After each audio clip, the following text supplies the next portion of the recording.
आज हम इस वीडियो में एक्सरसाइज 15.3 का क्वेश्चन सोल्व करेंगे। ये एक्सरसाइज है मैथ्स एक्सप्रेस बुक का क्लास 6 का है। क्वेश्चन में ये कहा गया है कि find the area of the rectangles whose dimensions are given. तो क्वेश्चन ए में क्या डायमेंशन दिया है? डायमेंशन दिया है 24 सेंटीमीटर एंड 18 मीटर दिया हुआ है। इन दोनों का यूनिट सेम नहीं है, तो पहले हमें क्या करना पड़ेगा, इसका यूनिट सेम करना पड़ेगा।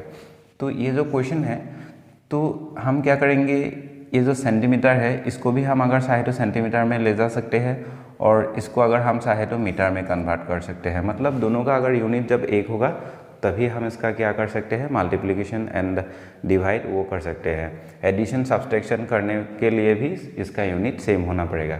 तो पहले हम इधर लिखेंगे क्वेश्चन ए का सॉल्यूशन। गिवन जो भी वैल्यू दिया है उसको लिखेंगे। लेंथ इनमें से ये सेंटीमीटर में है, ये मीटर में है। अगर हम इसको मीटर में कन्वर्ट करेंगे 18 इंटू 100 जब मल्टीप्लाई कर देंगे, ये क्या बन जाएगा, ये सेंटीमीटर में बन जाएगा, मतलब सेंटीमीटर में कन्वर्ट हो जाएगा। तो दोनों को जब मल्टीप्लाई करेंगे तो 1800 आएगा। 1800 वैल्यू मिल गया है, तो 1800 सेंटीमीटर एक ग्रेटर वैल्यू है 24 से, तो ये लेंथ होगा। तो ये जो लेंथ हमने लिखा ब्रैकेट के अंदर लिखेंगे L इक्वल टू 1800 लिखेंगे इधर 1800 सेंटीमीटर। नेक्स्ट हम क्या करेंगे, ब्रेथ लिखेंगे, ब्रेथ B लिखेंगे इक्वल टू हम लिखेंगे 24 सेंटीमीटर। तो इन दोनों का अभी यूनिट सेम है, तो अभी हम इसका कैलकुलेशन मतलब फर्दर स्टेप कर सकते हैं। तो इधर हम लिखेंगे area of the rectangle, area of the rectangle equal to क्या होगा, लेंथ इंटू ब्रेथ होगा। ये रेक्टेंगल का फॉर्मूला है एरिया निकालने का। तो हम इधर लिखेंगे length equal to 1800 into breadth equal to लिखेंगे 24। तो 1800 एंड 24 को जब हम मल्टीप्लाई करेंगे वैल्यू आएगा 43200। तो इसमें सेंटीमीटर है, हम लिखेंगे सेंटीमीटर स्क्वायर। अगर हम इसको चाहे तो ऐसे भी लिख सकते हैं, और S³ मतलब स्क्वायर सेंटीमीटर। इन दोनों में से किसी एक को लिखना है हमें, क्योंकि हमने जब रेक्टेंगल का एरिया निकाला था इसके लास्ट में इसका यूनिट हमें लिखना पड़ेगा। वो यूनिट कौन सा होगा, जो लेंथ एंड ब्रेथ में जो यूनिट होगा वही यूनिट होगा। लेकिन हमें ये ध्यान रखना ज़रूरी है कि दोनों का यूनिट सेम है या नहीं। अगर नहीं है तो हमें पहले उसको सेम कर लेना पड़ेगा। क्वेश्चन बी में दिया है 16 मीटर एंड 12 मीटर, दोनों का यूनिट सेम है। तो हम लिखेंगे लेंथ L में क्या है, इन दोनों से जो ग्रेटर होगा उसको लिखना पड़ेगा 16 मीटर। ये बी का सॉल्यूशन है। तो नेक्स्ट हम इसका ब्रेथ लिखेंगे, ब्रेथ में लिखेंगे 12 मीटर। नेक्स्ट हम लिखेंगे area of the rectangle L into B. तो लेंथ की जगह पर लिखेंगे 16, ब्रेथ की जगह पर लिखेंगे 12। तो दोनों को जब हम मल्टीप्लाई करेंगे इक्वल टू वैल्यू क्या आएगा, 16 इंटू हमें ऐसे करना है 12। तो 12 की जगह पर हम क्या लिख सकते हैं, 10 + 2। तो नेक्स्ट हम क्या करेंगे, इन दोनों को मल्टीप्लाई करेंगे 160 प्लस इन दोनों को मल्टीप्लाई कर देंगे 16 इंटू 2 इक्वल टू 32। तो इन दोनों को जब सम करेंगे इजी से वैल्यू आएगा 192। ये आ गया वैल्यू। तो इधर हम लिखेंगे 192, इसमें मीटर है इसमें मीटर है, तो हम लिखेंगे मीटर स्क्वायर। ये हो गया एरिया। क्वेश्चन सी में दिया है 5 मीटर एंड 50 सेंटीमीटर। तो इन दोनों का क्या है, यूनिट सेम नहीं है। जब यूनिट सेम नहीं होगा हमें क्या करना पड़ेगा, यूनिट को सेम कर लेना पड़ेगा। तो 500 मीटर को अगर हम चाहे तो सेंटीमीटर में कन्वर्ट कर सकते हैं। अगेन हम चाहे तो 50 सेंटीमीटर को मीटर में कन्वर्ट कर सकते हैं। किसी एक में कन्वर्ट करके तो एरिया ऑफ द रेक्टेंगल ऐसे करेंगे, लेंथ एंड ब्रेथ को मल्टीप्लाई कर देंगे, आंसर आ जाएगा। तो अगर हम 500 मीटर को सेंटीमीटर में कन्वर्ट करेंगे तो क्या आएगा, तो नेक्स्ट स्टेप में हम लिख सकते हैं 500 इंटू 100 सेंटीमीटर, मतलब 5 metre equal to 5 into 100 centimetre हो जाएगा। तो 100 सेंटीमीटर के साथ जब हम मल्टीप्लाई कर देंगे तो 5 मीटर इक्वल टू हमें वैल्यू मिलेगा 500 सेंटीमीटर। तो ये जो 500 सेंटीमीटर है ये ग्रेटर वैल्यू है 50 सेंटीमीटर से, तो इसको हम लेंथ कंसीडर करेंगे। तो इधर हम लिखेंगे पहले 5 मीटर, उसके बाद हम लिखेंगे 5 इंटू 100 सेंटीमीटर एंड फाइनली लिखेंगे 500 सेंटीमीटर। अगर हम चाहे तो direct 5 metre equal to 500 centimetre भी लिख सकते हैं, इस लाइन को स्किप कर सकते हैं। नेक्स्ट हम इसका ब्रेथ लिखेंगे, ब्रेथ दिया है 50 सेंटीमीटर। 50 सेंटीमीटर। अभी हमें क्या करना है, area of the rectangle length into breath को मल्टीप्लाई कर देना है। 500 इंटू 50 कर देंगे। 5 इंटू 5 जब करेंगे 25 आएगा। इसमें 2 जीरो है, इसमें 1 जीरो है, तो 3 जीरो टोटल हमें लिख देना है। तो 25,000 आएगा इसका एरिया, रेक्टेंगल का एरिया। तो इसमें सेंटीमीटर है, इसमें सेंटीमीटर, बाद में हम लिखेंगे स्क्वायर सेंटीमीटर। SQ मतलब स्क्वायर, CM मतलब सेंटीमीटर, ऐसे लिख सकते हैं। क्वेश्चन डी बहुत सिंपल है क्योंकि इसका भी यूनिट किलोमीटर में है, इसका भी यूनिट किलोमीटर में है। तो 5 होगा लेंथ, लिखेंगे 5 किलोमीटर, इधर हम लिखेंगे 5 किलोमीटर और इधर लिखेंगे हम 3 किलोमीटर। तो एरिया ऑफ द रेक्टेंगल लिखेंगे इक्वल टू 5 इंटू 3 कर देंगे, 15 आएगा, इधर लिखेंगे किलोमीटर। तो ये बन गया इसका एरिया। क्वेश्चन 2 में ये दिया है, find the area of the squares whose sides are given below. तो ये सभी साइड्स हमें दिया हुआ है। क्वेश्चन ए में ये दिया हुआ है, बी में ये दिया हुआ है, अगेन सी में ये दिया हुआ है। ये सभी साइड में से हमें क्या करना पड़ेगा, ये सभी स्क्वायर है, एक साइड का वैल्यू दिया हुआ है, तो हमें इसका एरिया निकालना है। बहुत ही सिंपल है। एक स्क्वायर का एरिया हमें कब मिलेगा, जब हम इसका एक साइड को स्क्वायर कर देंगे, मतलब साइड स्क्वायर करने से ही एक स्क्वायर का हमें एरिया मिल जाता है। यही है स्क्वायर का फॉर्मूला। तो हम लिखेंगे इधर क्वेश्चन ए में दिया है गिवन, जो भी वैल्यू दिया है लिखेंगे साइड, साइड इक्वल टू कितना दिया है 17 सेंटीमीटर। नेक्स्ट हम लिखेंगे area of the square, area of the square, square equal to हम लिखेंगे साइड स्क्वायर, ये एक फॉर्मूला है।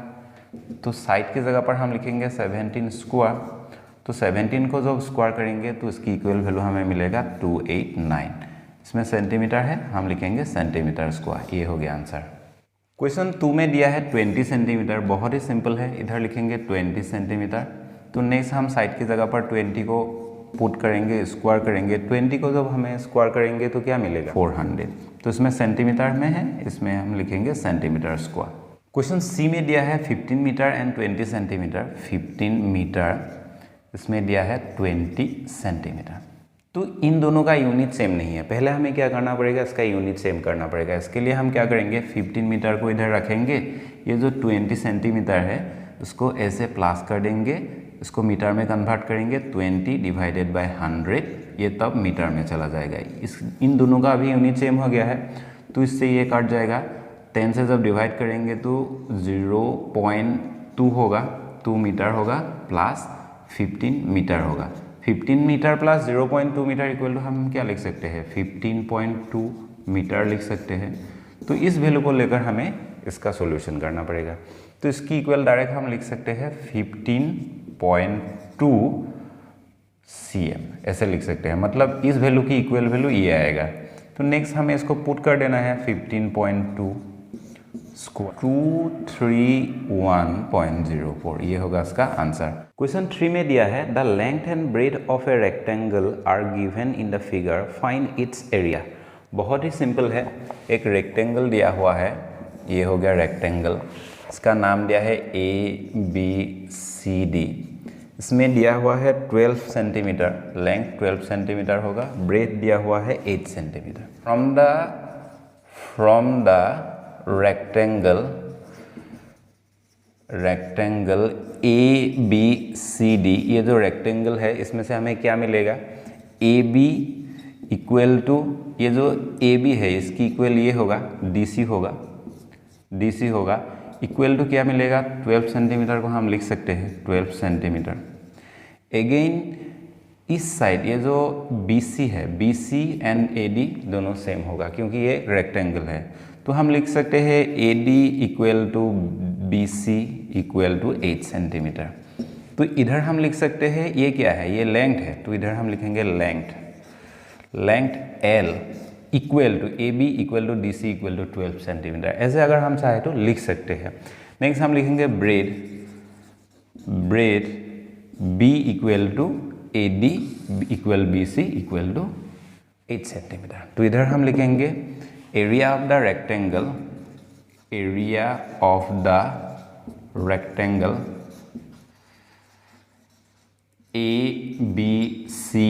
ABCD जो रेक्टेंगल है इसका हम एरिया निकालेंगे अभी। तो इधर लिखेंगे L into B, length into breadth. तो लेंथ की जगह पर वैल्यू हमने इधर लिखा था 12, तो 12 इंटू ब्रेथ की जगह पर हमने लिखा था क्या 8 सेंटीमीटर लिखा था, मतलब इस जो फिगर है फिगर में है। तो इन दोनों को जब हम मल्टीप्लाई करेंगे तो क्या आएगा 96 आएगा। 96 इसमें सेंटीमीटर में है तो सेंटीमीटर स्क्वायर हम लिख देंगे। क्वेश्चन 4 में दिया है the area of a rectangular plot is 360 square metre, its length is given 24 metre, find its breadth. तो ब्रेथ इसमें नहीं है,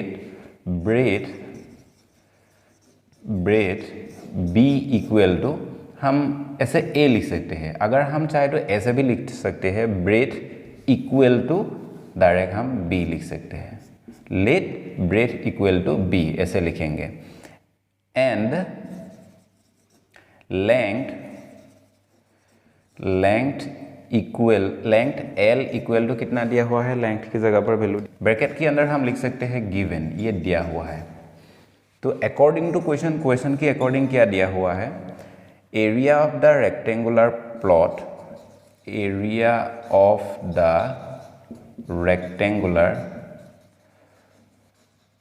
रेक्टेंगुलर प्लॉट इक्वल टू कितना दिया हुआ है, इक्वल टू वैल्यू दिया है 360। तो ये जो area of the rectangular plot मतलब हम रेक्टेंगल का एरिया का जो फॉर्मूला है उसको इधर पुट कर देंगे, क्या देंगे L into B equal to 360। तो इधर L की जगह पर वैल्यू है 24 सेंटीमीटर, लिखेंगे 24 सेंटीमीटर, सेंटीमीटर को नहीं लिखेंगे फिलहाल के लिए, इंटू बी इक्वल टू 360। तो b का वैल्यू हम इधर से निकाल लेंगे, तो b को इधर रखेंगे, ये 24 मल्टीप्लाई हो रहा है, जब राइट हैंड साइड की तरफ जाएगा इसको 360 को हमें डिवाइड करना पड़ेगा, 360 डिवाइडेड बाय 20। 24 से जब हम 360 को डिवाइड करेंगे तो कितना होगा 360 डिवाइडेड बाय 24। तो पहले हम 1 टाइम देंगे तो 24 आएगा, तो इसमें से 2 निकल के आएगा और इसमें से कितना आएगा 1 आएगा, इसमें 0 होगा। अगर हम इसको 5 टाइम्स देंगे तो 5 इंटू 4 इक्वल टू 20 का 0 होगा, कैरी 2 होगा, 5 2 ज़ा 10 प्लस 2 इक्वल टू 12 हो जाएगा, रिमाइंडर 0। मतलब 24 से 360 को हम काटेंगे तो 15 टाइम्स होगा। तो b जो लेंथ था और ब्रेथ था वो 15 हो गया, 15 इसमें मीटर है तो इधर हम लिखेंगे मीटर, मतलब ब्रेथ इक्वल टू हमें वैल्यू मिल गया है 15। क्वेश्चन 5 में दिया है the length of a rectangle is 24 centimetre and its breadth is 1/3 of its breadth, find the area of the rectangle. मतलब इसका जो लेंथ दिया है, length L equal to value दिया है 24 सेंटीमीटर एंड इसका जो ब्रेथ होगा, ब्रेथ b इक्वल टू ये जो लेंथ है, लेंथ L का L ऑफ 1/3, मतलब L की जगह पर हम लिखेंगे 24, ऑफ की जगह पर लिखेंगे मल्टीप्लाई साइन, एंड ये 1/3 को इधर लिखेंगे, 3 से इसको काटेंगे तो 8 होगा, तो 8 आएगा इसका ब्रेथ, 8 सेंटीमीटर इसका ब्रेथ हो जाएगा। तो ऐसे हमें ब्रेथ को निकाल लेना है, तो निकालने के बाद दोनों को मल्टीप्लाई कर देना है तो एरिया निकल के आ जाएगा। तो इधर हम लिखेंगे गिवन, ये क्वेश्चन 5 का सॉल्यूशन है, तो लिखेंगे गिवन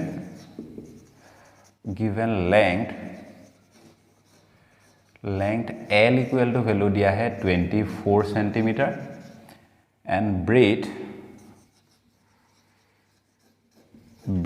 B इक्वल टू हम लिखे 1/3 ऑफ लेंथ, ऐसे भी हम लिख सकते हैं।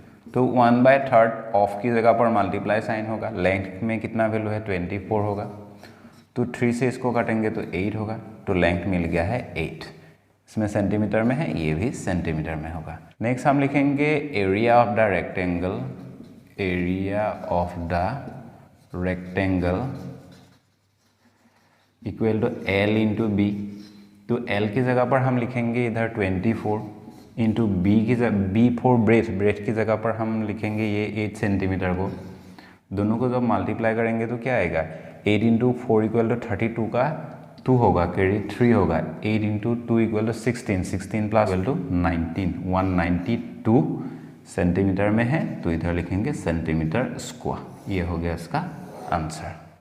क्वेश्चन 6 में दिया है the length and breadth of a room are 18 metre and 8 metre respectively, find the cost of covering the floor with vinyl sheet at the rate of ₹100 per square metre. एक रूम है, room का dimension क्या है 18 metre by 8 metre, तो ये हो गया 8 metre, ये हो गया लेंथ, ये हो गया ब्रेथ।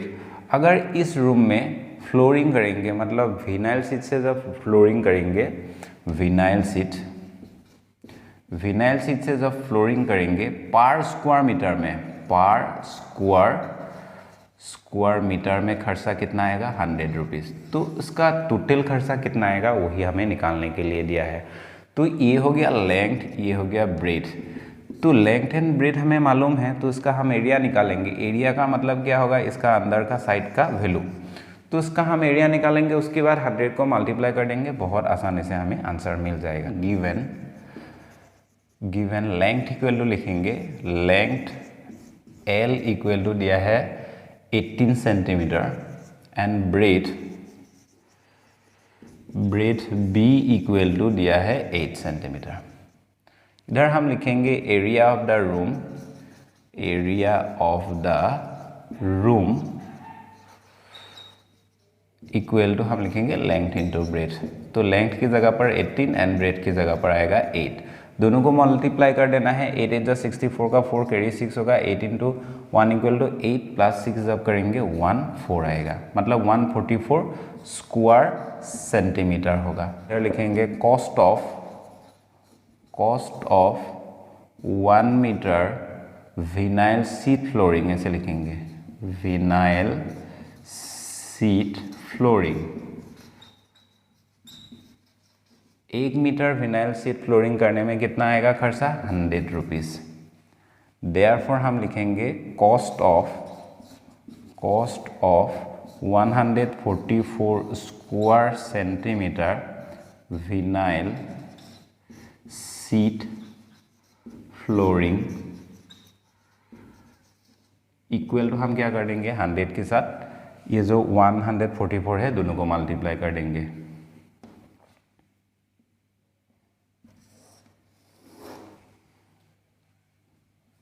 100 इंटू 144, तो वैल्यू क्या आएगा 14400, ऐसे कर देना है। तो 14,400 रुपीज़ टोटल खर्च आएगा। क्वेश्चन 7 में दिया है the length and breadth of a wall are 6 metre and 3.5 metre respectively, find the cost of covering it with a wallpaper at a rate of ₹25 per square metre. बहुत simple है, तो इसमें लिखेंगे given length L equal to कितना दिया हुआ है, length दिया हुआ है 6 metre and breadth B equal to कितना दिया हुआ है, इसमें दिया हुआ है 3.5 मीटर। दोनों का यूनिट सेम है तो उसमें हमें कोई दिक्कत नहीं है एरिया निकालने में। तो इधर हम लिखेंगे एरिया ऑफ द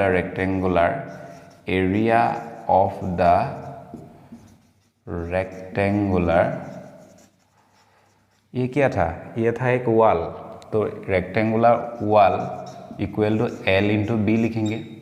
तो L की जगह पर हम लिखेंगे 6 मीटर इंटू ब्रेथ की जगह पर हम लिखेंगे 3.5, तो इन दोनों को मल्टीप्लाई कर देना है। तो पहले लिखेंगे हम 3.5 इंटू 6, ऐसे करेंगे। 5 इंटू 6 या 30 का 0 होगा, कैरी 3 होगा। 3 इंटू 6 इक्वल टू कितना होगा 18 होगा, 18 प्लस 3 इक्वल टू कितना होगा 21। तो एक डिजिट के आगे डेसिमल पॉइंट है, इधर डेसिमल पॉइंट को लगाएंगे, ये मीटर में है तो हम लिखेंगे स्क्वायर मीटर।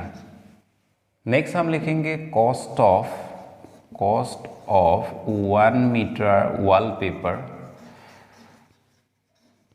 1 मीटर वॉलपेपर में कितना खर्चा आएगा, इसमें आएगा 25 रुपीज़। बहुत सिंपल है, जस्ट हमें मल्टीप्लाई कर देना है। नेक्स्ट हम लिखेंगे देयरफॉर कॉस्ट ऑफ कितना मीटर के लिए हमें फाइंड करना है 21 मीटर के लिए। 21 metre wallpaper equal to 25 into 21, ऐसे कर देंगे। तो इन दोनों को मल्टीप्लाई कर देना है 25 इंटू 21, तो क्या करेंगे 1 से मल्टीप्लाई करेंगे तो यही होगा, 2 से मल्टीप्लाई करेंगे तो 50 होगा, मतलब 5 2 एंड 5 होगा। 525 रुपीज़ खर्च आएगा टोटल। क्वेश्चन 8 में दिया है the length and breadth of a rectangular platform are 12 metre and 7 metre 50 centimetre respectively, find its area in square metres. बहुत ही सिंपल है, इसमें हमें लेंथ एंड ब्रेथ दे दिया है तो हमें जस्ट इसका मल्टीप्लिकेशन कर देने से ही आंसर आ जाएगा। लेकिन इसमें बात यह है कि इसका जो लेंथ है L इक्वल टू, मान लो हमने इधर ले लिया 12 मीटर को, तो ब्रेथ क्या आएगा, ब्रेथ आएगा 7 मीटर 50 सेंटीमीटर। तो ये मीटर में है लेकिन ये मीटर में नहीं है, तो इसके लिए हमें क्या करना पड़ेगा, दोनों को, इन दोनों को, लेंथ एंड ब्रेथ दोनों को एक यूनिट में कन्वर्ट कर लेना पड़ेगा। अगर हम 12 मीटर को सेंटीमीटर में कन्वर्ट कर लेंगे तब भी हो जाएगा। तब हमें क्या करना पड़ेगा, ये जो 7 मीटर है इसको भी सेंटीमीटर में कन्वर्ट करना पड़ेगा। लेकिन अगर हम चाहे तो इस 50 सेंटीमीटर को अगर हम डायरेक्टली मीटर में कन्वर्ट कर देंगे तो बहुत इजी से इन दोनों का मल्टीप्लिकेशन वैल्यू निकाल के आ जाएगा। वो क्या होगा, वो होगा प्लेटफॉर्म का टोटल एरिया। तो इधर हम लिखेंगे 7 मीटर प्लस 50 सेंटीमीटर है, मीटर में कन्वर्ट करने के लिए क्या करना पड़ेगा, 50/100 कर देना पड़ेगा। तो ये मीटर में चला जाएगा। अभी ये भी मीटर में है, ये भी मीटर में है, 50 इससे ये कट जाएगा। 10 से 5 को जब डिवाइड करेंगे तो क्या आएगा 0.5। तो इन दोनों का टोटल वैल्यू क्या होगा, सम टोटल होगा 7.5 मीटर। तो ये जो वैल्यू है 7 मीटर 50 सेंटीमीटर, इसकी इक्वल हम लिख सकते हैं 7.5 मीटर। तो इधर हम लिखेंगे गिवन, तो लेंथ लिखेंगे, लेंथ L इक्वल टू कितना दिया हुआ है, लेंथ इक्वल टू दिया हुआ है 12 मीटर। तो इधर लिखेंगे 12 मीटर एंड इधर लिखेंगे breadth, breadth B equal to value क्या दिया हुआ है, 7 metre 50 centimetre. Directly next step में हम लिख देंगे 7.5 कि इसको हमने पहले निकाल लिया था इसलिए हमने इधर ऐसे लिख दिया। तो अभी हमें एरिया निकालना है, टोटल कितना एरिया होगा। तो हम लिखेंगे area of the platform, therefore area of the platform equal to L into B करेंगे। लेंथ की जगह पर हम लिखेंगे 12 इंटू ब्रेथ की जगह पर लिखेंगे 7.5 90। तो इसका यूनिट होगा मीटर स्क्वायर। क्वेश्चन 9 में ये फिगर दिया हुआ है। तो इस फिगर में क्या कहा गया है कि a room is 8 meter long and 5 meter wide. A square carpet of side 3 meter is laid on the floor as shown in the figure. Find the area of the floor which is not carpeted. पहले हम room का total area निकालेंगे। तो लिखेंगे given length L equal to कितना दिया हुआ है, लेंथ इक्वल टू वैल्यू दिया हुआ है 8 metre and breadth B equal to value दिया हुआ है 5 मीटर। तो ये जो रेक्टेंगुलर रूम है उसका हम पहले एरिया निकालेंगे। तो इधर हम लिखेंगे area of the room, equal to length into breadth, क्योंकि ये रेक्टेंगुलर है तो 8 into 5 equal to 40 metre square आएगा इसका टोटल एरिया। तो अभी हम क्या करेंगे, जो अंदर में मतलब इसकी बीच में जो स्क्वायर कारपेट है उसका एरिया निकालेंगे। तो इधर लिखेंगे area of the square carpet equal to हम लिखेंगे साइड स्क्वायर। तो इसका एक साइड का वैल्यू कितना दिया था, एक साइड का वैल्यू दिया था 3 को जब स्क्वायर करेंगे तो क्या आएगा 9 स्क्वायर मीटर आएगा। तो हमें मिल गया है जो बीच में जो स्क्वायर कारपेट है इसका टोटल एरिया कितना है। अभी हमें इससे इस वैल्यू को सब्ट्रैक्ट कर देना है। तो इधर हम लिखेंगे total not carpeted area equal to हम क्या करेंगे 40 को लिखेंगे, 40 माइनस 9 कर देंगे, इक्वल टू आएगा 31 स्क्वायर मीटर। ये हो गया इसका आंसर।